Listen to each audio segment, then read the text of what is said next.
ആക്കാൻ പോകുന്നത് ഒരു ബ്രെഡ് പോളയാണ്. അക്കൊക്കെ ഒന്ന് നന്നാക്കി ചെത്തിയെടുക്കുന്നുണ്ട്, പീസാക്കി വെക്കുന്നുണ്ട്. ഇത് എല്ലാം അരിഞ്ഞ് വെച്ചിട്ടുണ്ട്. ഇനി ആ ചിക്കൻ ഒന്ന് നമുക്ക് കല്ല് കൊണ്ടൊന്ന് ചതച്ചെടുക്കണം. സോണാക്കി കൊടുക്കുന്നുണ്ട്.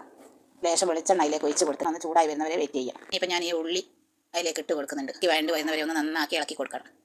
ഇഞ്ചിയും വെളുത്തുള്ളിയും പച്ചമുളകും അതിലേക്ക് ഇട്ട് കൊടുത്തിട്ടുണ്ട്. ഞാൻ അതിലേക്ക് ഒരു 1/4 ടീസ്പൂൺ മഞ്ഞൾപ്പൊടി, ഒരു 1/4 ടീസ്പൂൺ മുളക് പൊടി ഇട്ട് കൊടുക്കുന്നുണ്ട്. നല്ല ചതച്ച് വെച്ച ചിക്കൻ ഞാൻ അതിലേക്ക് ഇട്ട് കൊടുക്കുന്നുണ്ട്. ഞാൻ ലേശം മല്ലിച്ചപ്പും കറിവേപ്പിലയും കൂടി അരിഞ്ഞ് വെച്ചത് ഇട്ട് കൊടുത്തിട്ടുണ്ട്. ഒരു 1/4 ടീസ്പൂണോളം ഗരം മസാലപ്പൊടി ഇട്ട് കൊടുത്തിട്ടുണ്ട്. അതായത് 4 മുട്ട ഒരു മിക്സീൻ്റെ ജാറിലേക്ക് കുറച്ച് പാർന്ന് കൊടുക്കുന്നുണ്ട്.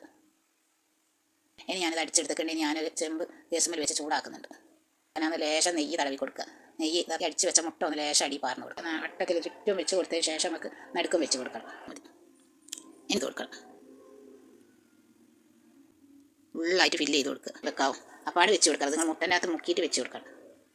മൂടി വെച്ചിട്ട് ഒരു 10 മിനിറ്റ് വരെ ഇതൊന്നും ചെയ്യും. എല്ലാം റെഡിയായി വന്നിട്ടുണ്ട്. എല്ലാവരും